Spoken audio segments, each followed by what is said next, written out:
Good morning, good afternoon, good evening, good night, whenever you watch this. Welcome again to the Micah Initiative, the 6-8 Project. I am Dr. Tyree Anderson. I am the purveyor, the host, whatever you want to call me, as it relates to this broadcast that is live right now, really in my second office. I am beyond excited. I am beyond elated in order for us to, I guess, get together again. Um, the Micah Initiative, this is looking at the 6-8 project, looking at this idea of what has God called for us to do as humanity, to do justice, love, mercy, and to walk humbly with God. And this idea of doing justice is kind of where we are right now. And Gonna tie some of this idea of walking humbly with God. I was on a phone call a few days ago with one of my best friends from seminary, and he wanted to kind of get some thoughts on something that I posted on social media. The very idea, and I posted it on Facebook. Um, it's this idea that you have a right to speak on behalf of others, though you have not talking to others. Uh, and I'm gonna begin to look at this idea of platform again. One of my favorite writers, one of my favorite writers is a sister by the name of Germany Kent.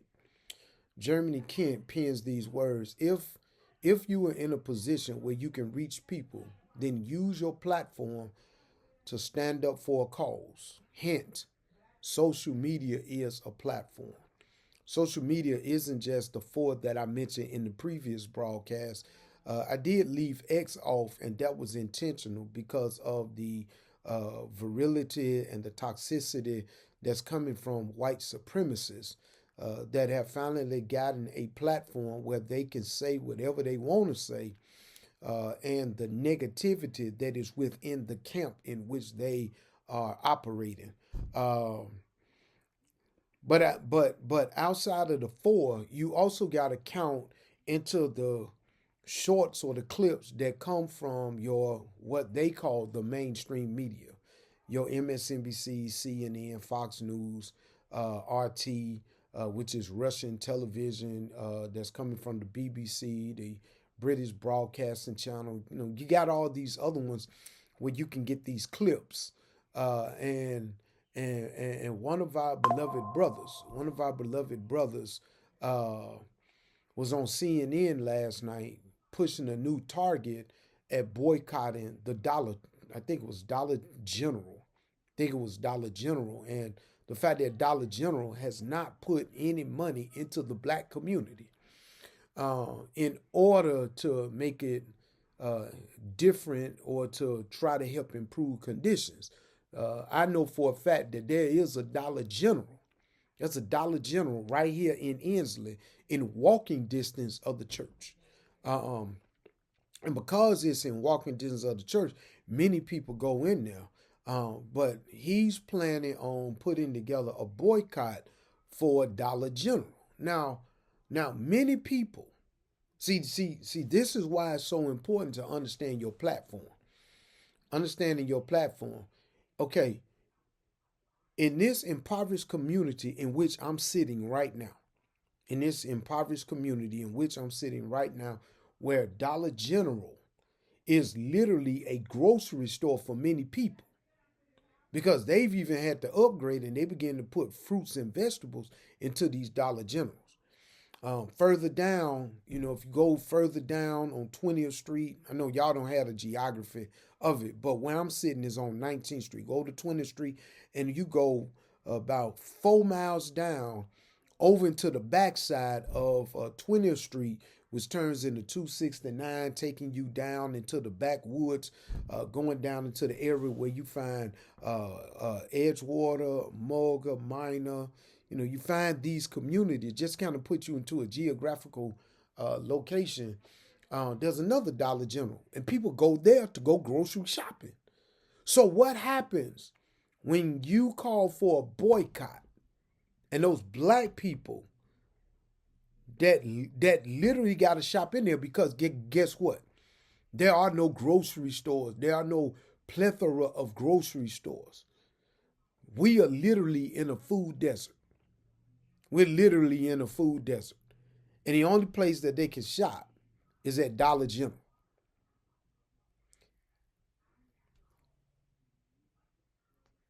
When you are in Atlanta proper and you are surrounded by Publix and you're surrounded by all these different types of grocery stores, when you're surrounded by Kroger's and Publix and all these other kind of places, you can easily call for one because people can always go to a grocery store to get that work done.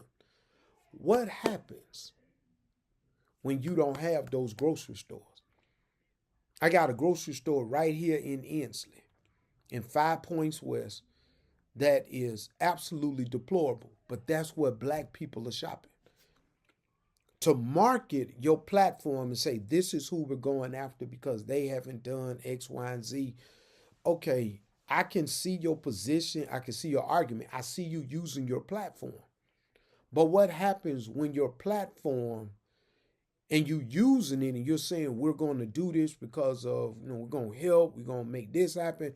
What happens when you begin to hurt the people that you're trying to help? But you won't know you hurting them because you haven't talked to all the pastors. But in your marketing piece, you say that you are being a representative and this is what the black church must do. Okay.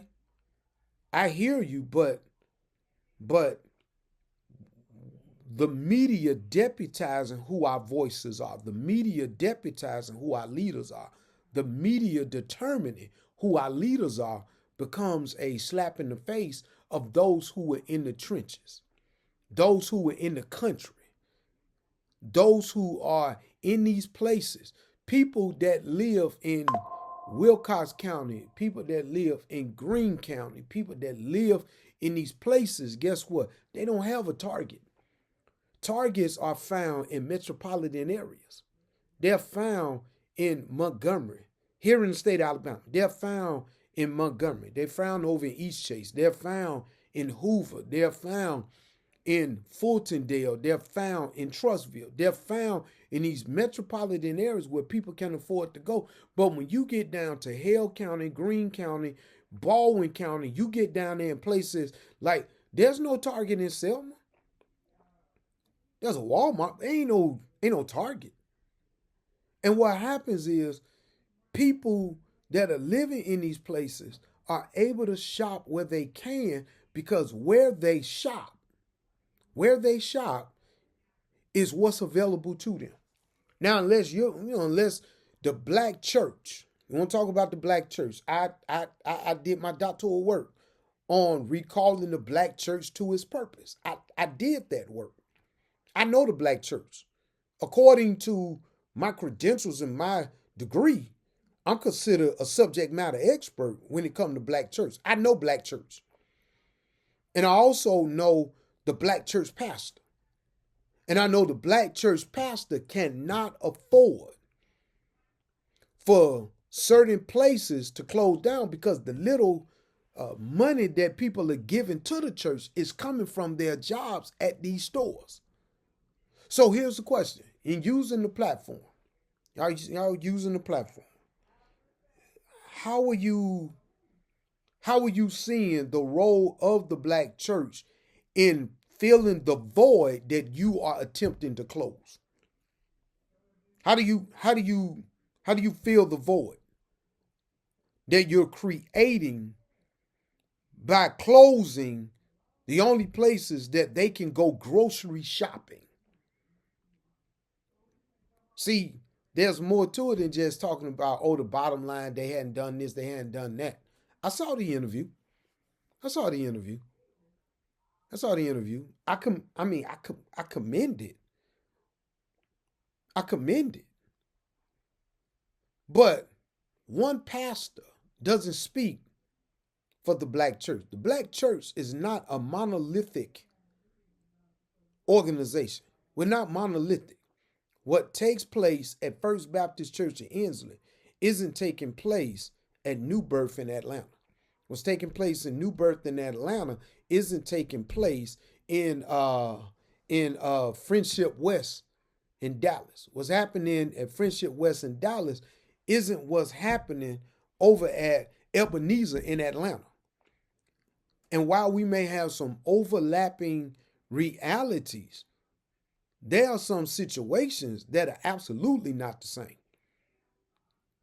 There are churches in the Black Belt here in the state of Alabama that meet on second and fourth Sunday or meet on first and third. There are churches down in Bowlergy. They got no more than 15 members. One bad cold that hits the entire church, whole church can shut down. This ain't like some of these mega churches. Because see, people assume that when you got a mega church, you got a major voice or you got something major going on. Just because you got a lot of people don't mean that your voice is more important than somebody down in the country or somebody who don't have everything you got. But then you got to think about music. You got to think about music. Music is a major platform. How are people using their platform in music? How are people understanding what their responsibility is? Here you got Taylor Swift. I just use Taylor Swift. Taylor Swift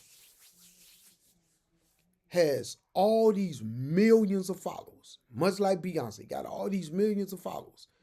And with these millions of followers, here's what they got going on. They could impact the shifting of the political structure by simply saying, this is who I like. This is who I go for. But at the same time, you got others that are in the music industry, like black rappers who say, oh, I'm not voting. I don't care. I remember Andre 3000 was brought onto MSNBC. And Andre 3000 literally said, I don't vote because it's not going to make a difference. How many people did Andre 3000 impact when he made that statement? How many people did he impact when he made the statement that he's not going to vote because it don't make a difference? And he said, I've never voted. If I remember right, he said, I've never voted. And Al Sharpton absolutely went off. Al Sharpton went off.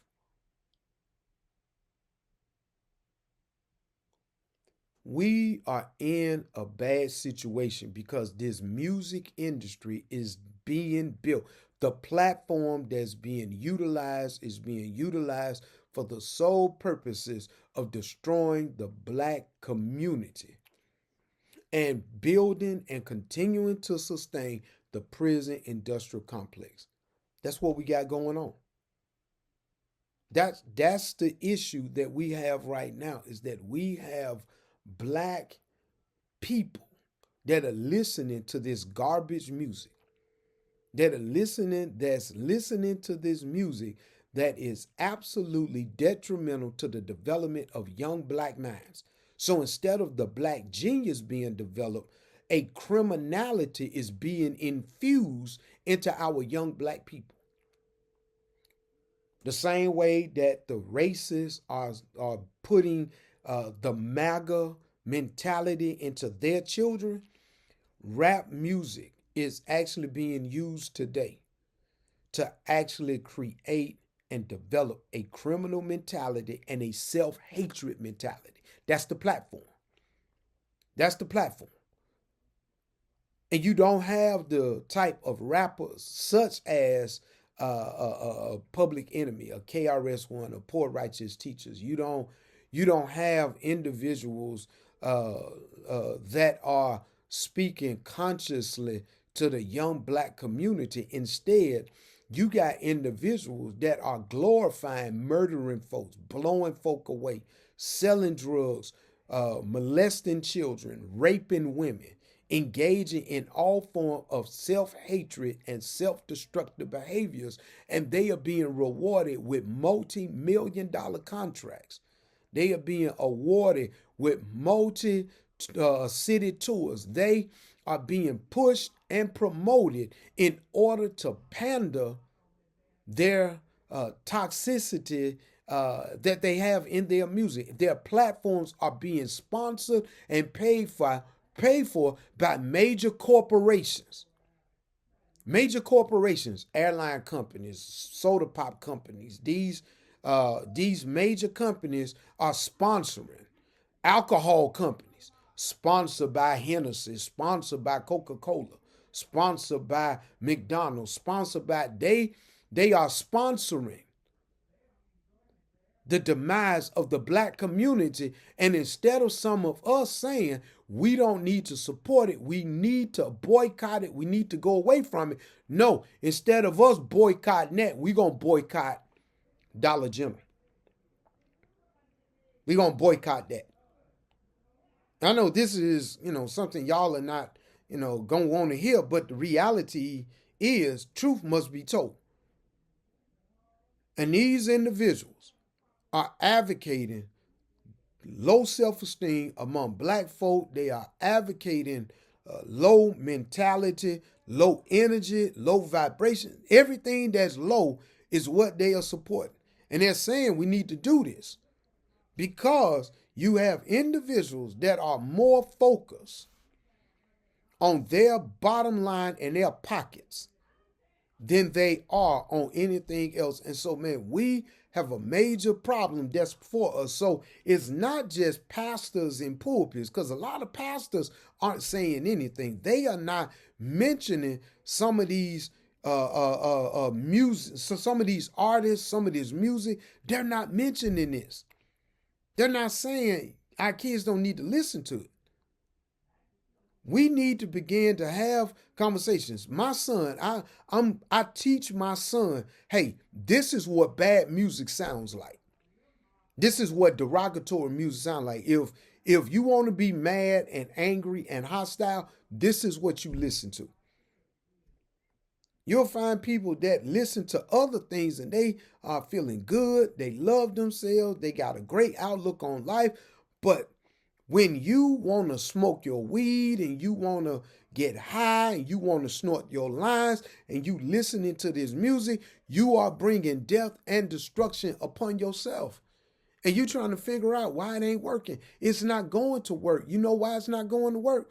Because your entire platform is built upon the destruction of young black minds. When you have individuals that make music so derogatory and then it gets put on a national award show program like the BET Awards, and people talking about their butthole and they talking about all this other foolishness, and they get all the awards and they get all the accolades, those that are wanting to have a major platform, guess what they do? They use that same platform in order to promote what they just heard done.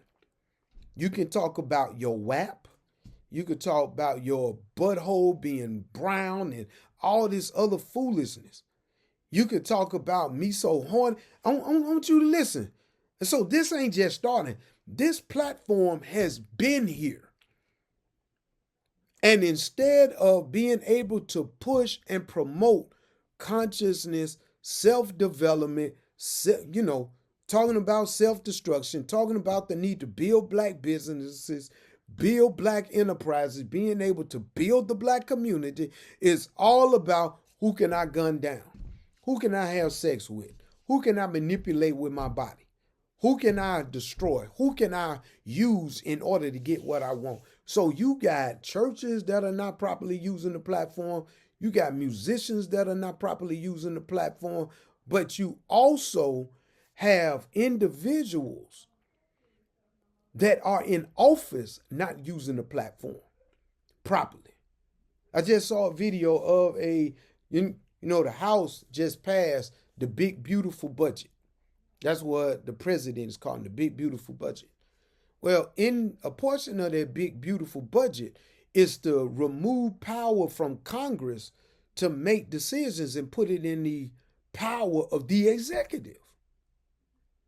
That the Senate and the House can't make decisions. The executive got to make all the decisions.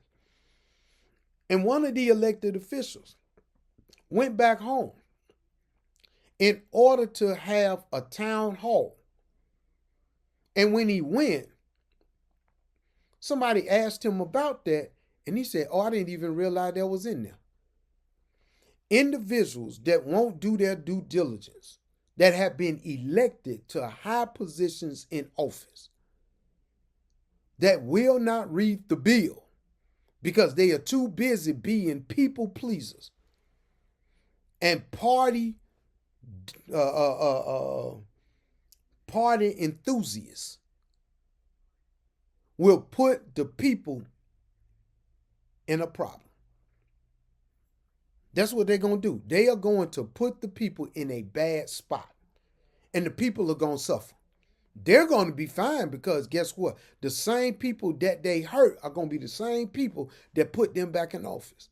Politicians are not held accountable for the platforms that they're on because nobody wants to hold people accountable for what they have done. And it's critical. It is absolutely critical that we begin to understand what we need to do with our elected officials. We are coming upon an election season here in Alabama. We got people who've been sitting in office that ain't did anything at all. And now, since it's time to run again, they're trying to make their rounds to make folk happy, make folks smile. They have a platform. They have a platform. How have they been using it? How have they been using it here in the city of Birmingham? We got city council members. Have you used your platform in order to build up the different districts you have? In the county commission, have you been building up the different county districts you have? In the state, have you done what you were supposed to do, or you only did enough? Just in case you don't win the race that you're running for, you can always fall back into what you already had. Because you got a war chest. You've been running forever, right? You got a war chest. You got millions of dollars that you can dump into 2 different campaigns. And if you don't win one, you almost guaranteed to get the second one back. You got an opportunity. But how have you used what God has given you? God is the one that gives us platforms. The Bible tells us that promotion don't come from the east or the west. Promotion comes from God. When God promotes you, God gives you a platform, and a platform must be used properly. If the platform is not used properly, then people are going to suffer. The shirt I'm wearing today, I know y'all see this thing, say Homeland Security, right? Let me show y'all what I got on. Y'all see that? Y'all see that? That's the Black Panther Party. It says Homeland Security fighting terrorism since 1966. The Black Panther Party, though not politicians, actually use their platform in order to feed children during the summer. Here's the question. What children have you fed during the summer? I'm talking about right here in Alabama. You can look at where you are, wherever you are in watching this. Ask yourself, have the politicians work on behalf of the people? We got children right here in this community, that will not have a decent meal for the summer because Kay Ivey, the governor, has used her platform to squash every opportunity to help poor people. I'm not making this up. All you got to do is take a look at the track record. Ask yourself, why is it that healthcare expansion could have happened in Alabama, but under the current governor, it didn't happen? And so people have to drive 40, 50, 60, 70 miles from the Black Belt in order to get to a hospital. We can get to a hospital easily. It'll take me all of 10 minutes to get to either UAB St. Vincent, UAB. It'll take me 15 minutes to drive from here to UAB West down there in Bessemer. I can get to 3 different hospitals, and I ain't even talking about going to Grandview. Grandview, I can get to Grandview in about 12 minutes. But somebody that lives in the country, it'll take them 2 hours. So when you start talking about dispatching an ambulance to go down into the country in order to get somebody and try to get them to Birmingham, then you got to fight through traffic. Healthcare was absolutely squashed in this state. I'm talking about platforms now. Talking about platforms. But ain't nobody boycotting that. We're going to boycott Dollar General. We're going to boycott Dollar General. Same place that the majority of black folks that's in Inslee go shopping in order to, I can assure you, black folks in Inslee ain't boycotting Dollar General. It ain't going to happen. They can easily boycott Target because they got to try and drive 15, 20 minutes to get to one. That's easy. But right here in the community, healthcare, right? So I talked about healthcare. Let's take a look at polling places. Let's take a look at polling places. You close down the majority of the polling places here in Alabama in the Black Belt, which is the strongest Democratic stronghold in the state of Alabama. More stronger, and I mean way more stronger. Stronger than Birmingham, stronger than Huntsville, stronger than Montgomery, stronger than Mobile. That Black Belt. Historically, when you start looking at the numbers in the Black Belt has always overwhelmingly voted Democrat. All overwhelmingly voted Democrat. They were dying by sewage. They were dying by rotten sewage, getting into their regular water system, so on and so forth. Joe Biden actually provided relief for them for this guy to now come into office. And he decided that he's going to close down what Joe Biden did because that's a DEI project. And the governor has not worked to help anybody. And those politicians in Montgomery, in a few weeks, on the 18th, we're going to march. We're going to march from the Renaissance to the Capitol. We're going to have something to say about this stuff going on in the state of Alabama. When the National Baptist Convention, Congress of Christian Education come to the state of Alabama, we're going to make this mark. We're going to have something to say. I got something to say about my state. We are finding ourselves in a bad spot because we are being swallowed by a supermajority in the House and the Senate. And common sense legislation cannot be passed because people are passing legislation based on supporting a president that does not believe in the law, nor does he believe in equity, nor does he believe in justice. This is why the Micah Initiative 6-8 project is doing this work. We're doing this work because we've got to do the work if the work of the Lord is going to be done. The churches have got to stand up. The believers have got to have their say. The believers have got to be able to do the work that is required of us to do. Politicians won't do what they're supposed to do. You know, gerrymandering is taking place with the 2nd Congressional District. And they still don't want to redraw the lines here in the state of Alabama because they're saying black folks only deserve one black elected official. Shout out to the one official that's been holding it down, trying to fight in D.C. And we are thoroughly excited about the work that she's been doing up there in D.C. as she continues to try and make a major difference in the Selma, Birmingham. I mean, they got us stretched thin. They have her stretched thin. And the reason why they got us stretched thin is because they don't want to change.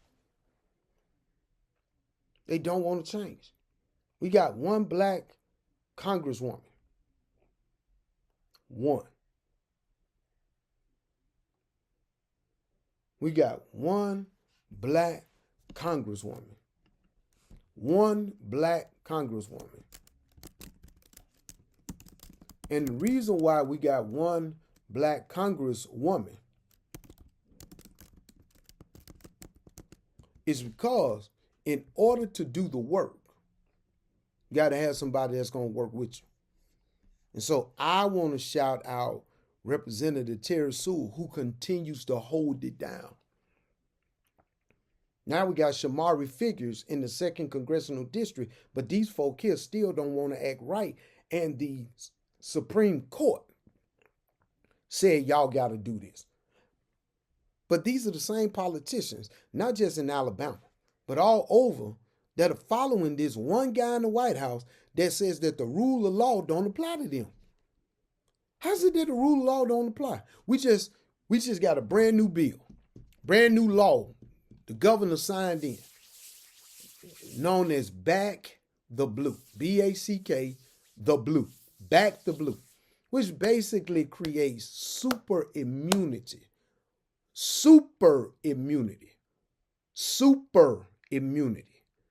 for the police officers, to the point that you can't even file a class action lawsuit. You can't file damages against them. They are absolutely super protected. They can do whatever they want to do, and they won't be held accountable in the state of Alabama. And this comes because there was a sitting representative from North Alabama. A police officer got in trouble for murdering a black guy, and he decided that this guy should not have been held accountable. So he proposes it. It goes through committee. It is approved. It's signed into law by the governor. We got a problem. We got a major problem. So this becomes critical. This becomes critical when you begin to understand what's taking place. When you begin to see how platforms can be misused. Let's talk about schools. Schools, you got principals and teachers who misuse their platform. What do? They target certain kids in order to get them into special ed. They create IEPs for them. They create all kinds of problems for these students, whether they are black, whether they're Mexican, whether they're Puerto Rican, or whether they're poor white. This is about justice. And they say that they can't learn. Well, they actually can learn, but the school system is designed for a certain type of kid to excel. If you are a struggling child, if you are a child that is learning, there's a learning disability, then we're going to put you to the side and we're going to focus on those that can make us look good. Principals do that. Assistant principals. Teachers. They put these kids into, and not all of them do it, but you got enough of them that put these kids into certain categories. Either you are talented and gifted, or you normal, or you just don't want to, you just a troublemaker. So we're going to put you in special ed. And you start grading them and rating them from when they're little, and knowing that their minds are not fully developed. You don't want to accept the fact that they are still growing, that they are still developing. All this is taking place. And what are you doing? You are simply going along with the program that the system has put in place. Platforms. How are you using your platform to fight for those that have learning disabilities? How are you using your platform because somebody might not be financially able to get the resources that they need? The state is culpable in this. The county school system, the city school system, the state school system, they're all culpable in this because many teachers don't have the money or the resources to do what they got to do. We got some awesome teachers out there, but teachers are not being paid what they ought to be paid. They're being used and manipulated to continue to put together either a workforce, a military force, or continue to fill and build the prison industrial complex. These are the realities that are taking place, and people are using their platforms to further advance their agenda and not the agenda of the child that is in need of guidance and direction. A child whether it is our child biologically or not. A child is like an arrow in the quiver, like an arrow full of quivers in the hand of a warrior. What does that warrior supposed to do? Shoot and aim it at the target and try to hit center mass. Our children can't hit center mass because they are not being respected or loved. We got a problem.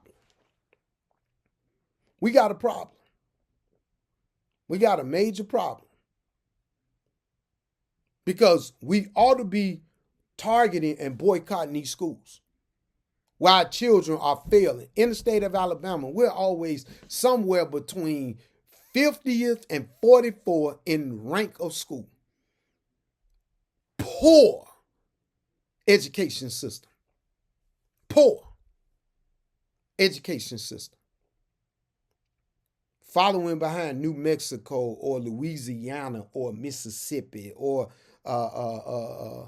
some other southern state like Arkansas. We're always behind some other red state in our education because our children are not able to take education seriously because we have teachers and we have individuals that are not willing to put the work in because they're looking for their platform. Teachers sleeping with students, platform. We gotta,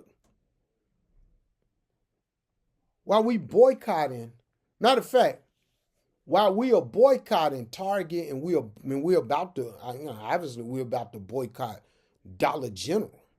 Here's the question. What schools are you building? Oh, we already had a school.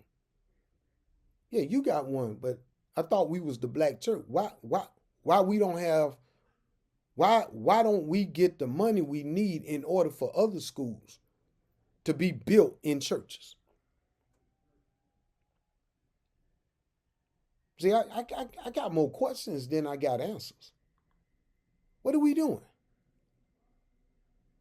Why don't we build grocery stores? Why aren't we working on creating a farming co-op in order to bring in fresh fruits and vegetables? We are. We got the Eden in Inslee.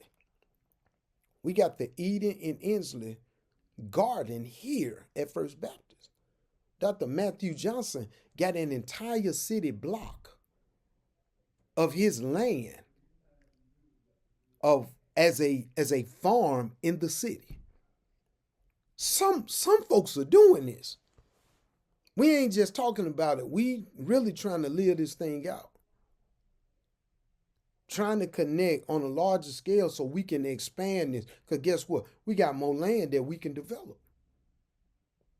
We got more land that we could actually put vegetables in the ground. Tomatoes, okra, cabbage, watermelon, snap peas, squash, zucchini. We can grow it.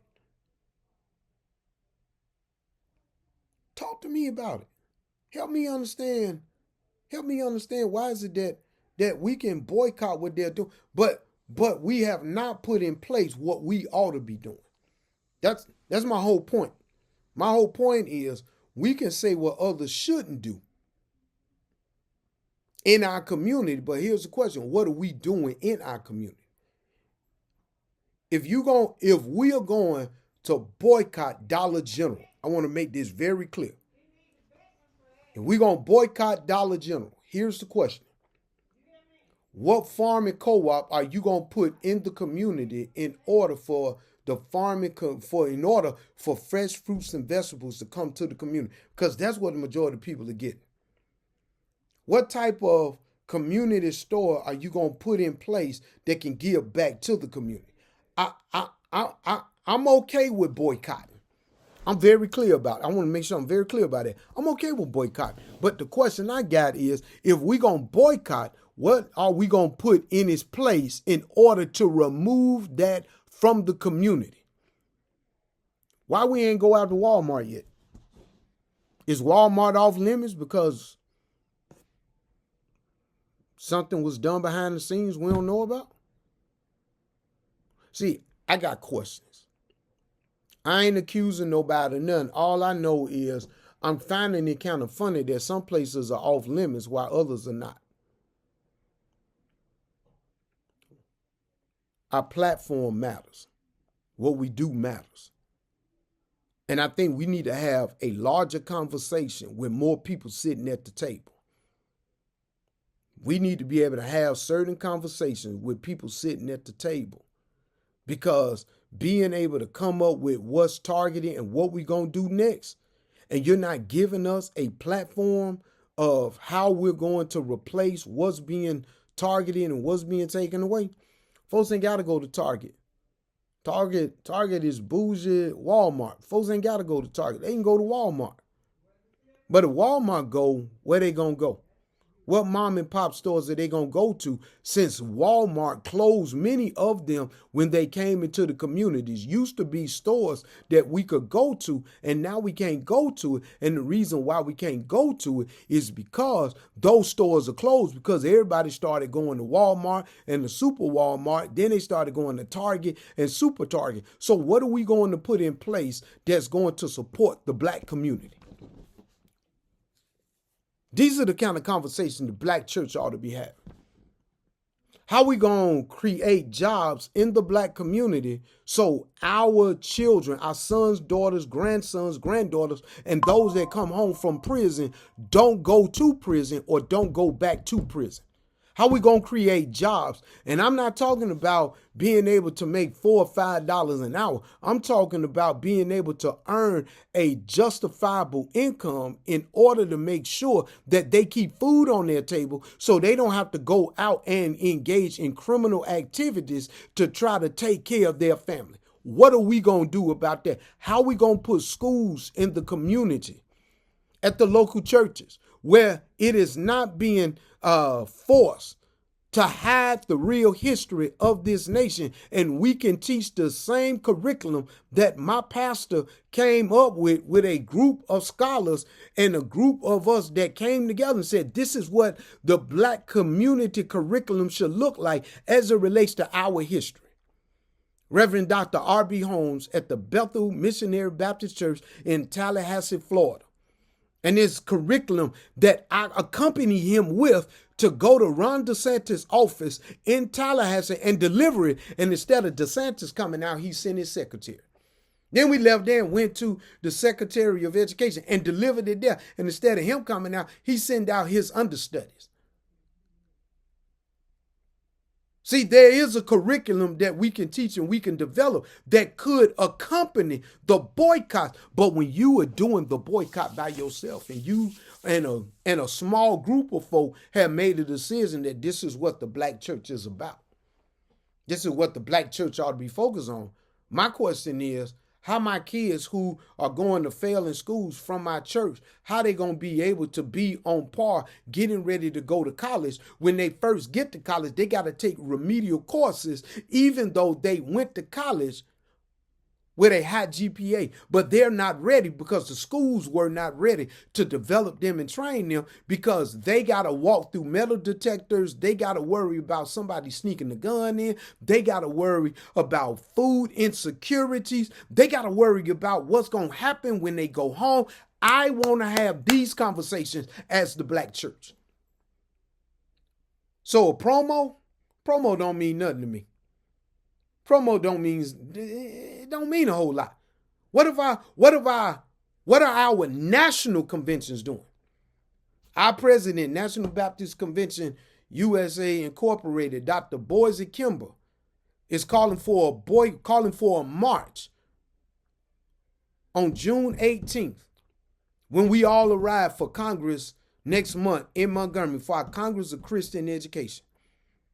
I'm chair of the Social Justice Commission for the Alabama State Missionary Baptist Convention. I've been working with him, been working with Dr. Bullock, who's the chair of the National Social Justice Commission. I've been working with my state president, Dr. Melvin Owens. I've been working with the staff, and we are getting ready to bring these issues before the people for the state of Alabama. What is the National Conventions doing? Bishop Sheard, who is in charge of the Church of God in Christ, was in St. Louis working with and talking to The individuals who lost everything because of the tornadoes that came through because FEMA hadn't been there. The black church is bigger than Dollar General. The black church is bigger than Target. Black church is bigger than Walmart. When are we going to be there for our people? Oh, man, what does God require of thee? To do justice. Are we doing justice, or are we simply looking the part? And I just want to have a legitimate conversation. I want to have a legitimate conversation with those who are serious about doing this work. And if we don't want to have, and we can have a serious conversation, the question is, what are we doing this for? Why are we doing this? Our schools are failing. Politicians continue to lie to us and manipulate us while they get the money, and they spend it in communities that don't look like the one I'm in. What are we going to do? How are we going to move ministry forward? How are we going to do the work? How are we going to engage in the work of justice? Love kindness, love mercy. You can't do mercy. You can't be merciful. You can't engage in love when you don't do justice. See, justice and righteousness go together. In the Hebrew, they go together. Mishpat. Mishpat is a word that indicates that you can't have justice without mercy, and you can't have mercy without justice. You got to have mishpat, you got to have sadiq. You got to have it. And when you don't have sadiq and you don't have mishpat, here's what you got: a lie. And with a lie, you can't walk humbly with God. We got to begin to ask ourselves, how are we using our platforms? And who are we inviting to be on our platforms? The churches, the entertainment industry, the politicians, the educators, for the key areas in the black community. And when you don't use these platforms right, a new platform rises up. Drug dealers, sex traffickers, rapists, individuals who are bent on destruction. You know why? Because those original platforms failed that individual. See, that's a conversation we don't want to have. What are your state conventions doing? What are your local associations doing? What are y'all doing? What are y'all doing? Some associations they afraid to deal with social justice. They don't want to deal with it. You know why? Because they're afraid that it's going to create a problem. Here's the problem. The chaos is still going on. And you sugarcoating it and not addressing it, you're opening up an opportunity for something nefarious to go on because they know somebody's not going to say something about it. I got to go. Got a funeral at 12. But I want you to understand that these platforms, and these are just some of the ones I mentioned. I didn't go into the books that people write, the smut books, the hood books. That's a platform. Inundated the federal prison at FCI Tallahassee with smut books. And I forbade those that was working in the chapel and those that was leaders in ministry to read that stuff. You can't get close enough to God reading pornography that's been allowed into the institution. I need you to get this. We got to use our platforms properly. If we don't use our platforms properly, how will the work get done? I see y'all next week, man. I'm going to try and get on. We got Congress next week. We're the host church. We're going to try and make this bad boy work. But I want you to use your platform properly. Talk to God. Ask God to give you guidance in how to use your platform properly so that God will get the glory, people will be transformed and edified, and the community can be developed. Holla at y'all. Peace.